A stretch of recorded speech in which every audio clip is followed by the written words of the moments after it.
किसान अपने ढेरों दुखों का दुखड़ा, किसान अपने ढेरों दुखों का दुखड़ा सरकार आपके द्वार फोड़ता है। मजदूर अभी भी पत्थर तोड़ता है।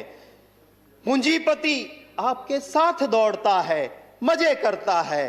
रह गए वह जो मेरे भारत का नारा लगाते हैं, रह गए वो जो कहते हैं जय जवान जय किसान। उसे आप कहते हो तेरे लिए कुछ नहीं, तुम तो दाल रोटी खाओ, प्रभु के गुण गाओ, आत्मनिर्भर इनके पाले नहीं पड़ता।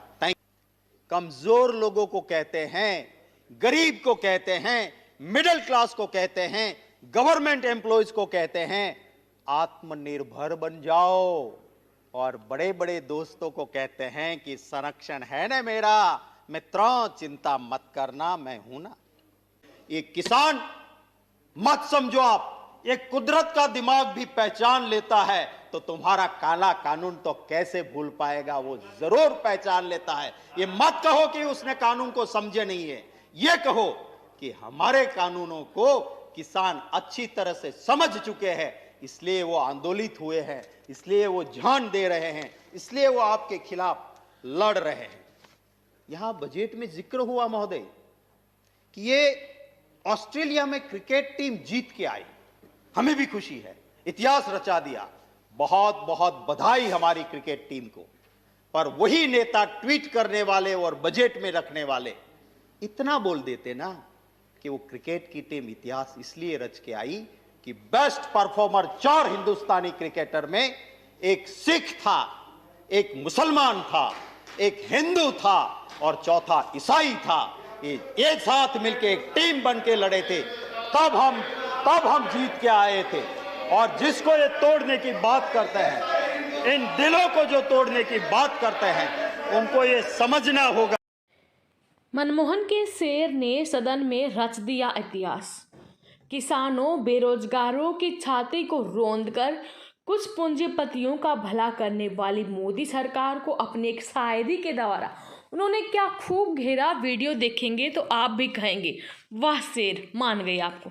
नमस्कार दोस्तों, एक बार फिर से स्वागत करते हैं आप सभी का हमारे यूट्यूब चैनल पर। दोस्तों, अक्सर ही मोदी सरकार को अपने बड़े बड़े लुभावने वादों के साथ बड़ी बड़ी डींगे हाँकते देखा गया है। मोदी सरकार में जितने भी मंत्री संतरी हैं, सभी अपने भाषणों में बड़े बड़े लुभावने वादे तो करते हैं, लेकिन उनके चुनावी घोषणा पत्र में जो भी संकल्प या फिर वादे किए जाते हैं वो महज दिखावा होता है, हकीकत में कुछ नहीं होता।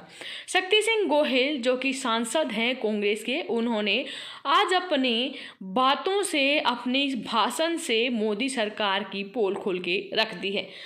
देश भर के किसानों, बेरोजगारों, युवाओं के लिए शक्ति सिंह गोहिल का ये भाषण हमेशा ही यादगार रहेगा। एक बार उनका ये भाषण सुनिए लाइव। और उसी वक्त पे कोरोना की महामारी ने एक बहुत बड़ा झटका दे दिया, बहुत लोग बर्बाद हो गए। एक उम्मीद की आस की किरण थी कि भारत सरकार का बजट आएगा, हमारे लिए कुछ सुनहरा चांद खिल जाएगा। मुझे कहना होगा, देशवासियों की उन उम्मीदों को धूमिल कर देने वाला ये बजट लेके आई है सरकार। कमाई करो, उसके पर भी टैक्स भरो, और खर्च करो तो उसके ऊपर भी टैक्स भरो, यह कहने वाला ये बजट ये सरकार लेकर आई है। माननीय उपसभापति महोदय जी, एक ही मां के 2 बच्चे होते हैं। एक छोटा बेटा होता है, एक उम्र में बड़ा मजबूत हुआ बेटा होता है। दोनों बेटे अपने होते हुए मां छोटे को गोद में बिठा के खिलाती है, और अगर बड़े के पास ज्यादा है तो लेके उसको देती है छोटे को। मां ये नहीं कहती है छोटे बेटे को आत्मनिर्भर बन जा, आत्मनिर्भर बन जा, तेरी सुरक्षा की मुझे कोई जरूरत नहीं है। यहां तो उल्टा हुआ, कमजोर लोगों को कहते हैं, गरीब को कहते हैं, मिडिल क्लास को कहते हैं, गवर्नमेंट एम्प्लॉयज को कहते हैं आत्मनिर्भर बन जाओ। और बड़े बड़े दोस्तों को कहते हैं कि संरक्षण है ना मेरा, मित्रों चिंता मत करना, मैं हूं ना। यह परिस्थिति वाला ये बजट जो आया है, तब माननीय उपसभापति महोदय जी, जो पार्टी आज पावर में है वो यहां पर भी थी ऑपोजिशन में, बार बार कहते थे our country is a developing country, लोग की आय बढ़ती है, इनकम टैक्स का स्लैब बढ़ना चाहिए, कम से कम 10 लाख हो जाना चाहिए। आपने उस स्लैब में कोई बढ़ोतरी नहीं की, आपने एटीसी में कोई बढ़ोतरी नहीं की। हाँ, कुछ कुछ किया आपने। वो कैसा किया? जैसे इंटरनेट में बैठते हैं ना महोदय, कहीं कहीं बहुत अट्रैक्टिव प्रपोजल लगती है, चलो इसको खरीद लो, बहुत बढ़िया है, पर फिर धीरे से लिखा होता है T&C apply, terms and condition applies. और जब वो टर्म्स एंड कंडीशन में जाओगे तो पाओगे कि यहां तो ठगे गए हो, कुछ मिलेगा नहीं। इस बजट में भी ऐसा है। लफ्ज हुआ सीनियर सिटीजन। सीनियर सिटीजन 60 साल में आ जाता है, ये नई डेफिनेशन लेके आए 75 साल। जोर जोर से कहा गया कि उसको टैक्स नहीं भरना होगा, इसको रिटर्न नहीं भरना होगा। फिर टर्म्स एंड कंडीशन आई कि जो पेंशनर है वही, और जिसकी सिर्फ इंटरेस्ट की इनकम है वही, बाकी तो 80 साल के बूढ़े को भी वही की वही हालत है। तो ये उपसभापति महोदय जी, इस बजट की असलियत है। भावनगर में शिप ब्रेकिंग यार्ड है, शिप ब्रेकिंग को डबल करने की आप बात करते हो। आपने देखा 5 साल का एवरेज देखो, 55 से 75, 55 टू 75 प्लॉट्स ही ऑपरेशनल है। क्यों? क्योंकि आपकी पॉलिसी कुछ बीच में आती है।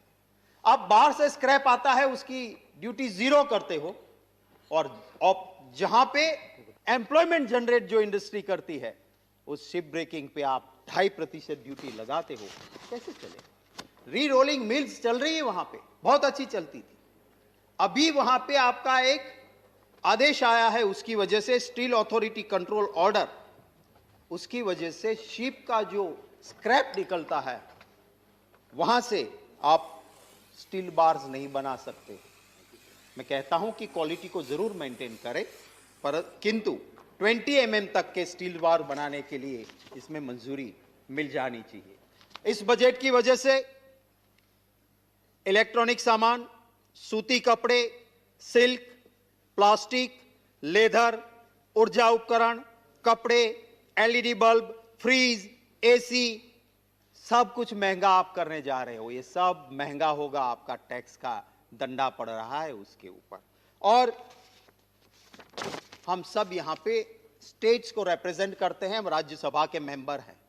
हमारी जिम्मेवारी है स्टेट के इंटरेस्ट को प्रोटेक्ट करने की। ये सरकार क्या कर रही है? 14वें वित्त आयोग ने कहा है कि जो भी टैक्स लेगी भारत सरकार, 40% स्टेट को देना पड़ेगा। ये सरकार टैक्स की बजाय सेस लेने जा रही है, इसलिए कि सेस से पैसा आएगा, राज्य सरकार को उसका हिस्सा नहीं देना पड़ेगा। ये जो पॉलिसी अपनाई है, मैं इसका विरोध करता हूं। माननीय महोदय, मैं ये जरूर कहूंगा कि वित्त मंत्री जी तो जो है ना, बहुत शालीन है, बहुत अच्छी है। वो जवाहरलाल नेहरू यूनिवर्सिटी में पढ़ी हुई है, JNU, जिसको आजकल ये लोग देशद्रोहियों का अड्डा कहते हैं, पर वहां से बड़े बड़े अच्छे लोग निकले हैं। पर ये बजट में ये दिक्कत है, इसमें वित्त मंत्री का दोष नहीं है। जिस कैबिनेट में मंत्री अपना PA या PS नियुक्त करने में आत्मनिर्भर नहीं हो, वो बजट आत्मनिर्भर कैसे होगा? तो उसमें वित्त मंत्री जी का मैं दोष नहीं मानता हूं। वो तो उसी JNU में से उसने जीवन साथी भी पसंद किया, और वो जीवन साथी है जिसके संस्कार और बैकग्राउंड सारा कांग्रेस का खानदान का रहा है। ऐसा जीवन साथी भी JNU से मिला है।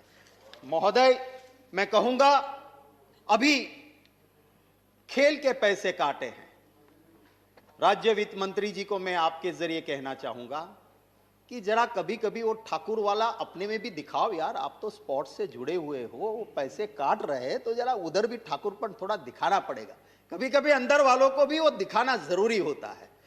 माननीय महोदय, यहां पे कहा गया कि मंडी बंद नहीं होगी।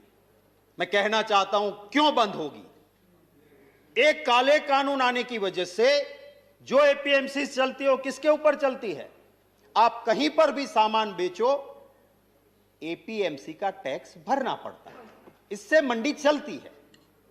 आप इस काले कानून में लाए हो, ऑनलाइन बाहर मंडी के बाहर भी सामान बेचेगा, एपीएमसी की शेष उसको नहीं मिलेगी। बताओ मुझे एपीएमसी कैसे जिंदा रहेगी जिसके पास और कोई चारा ही नहीं है।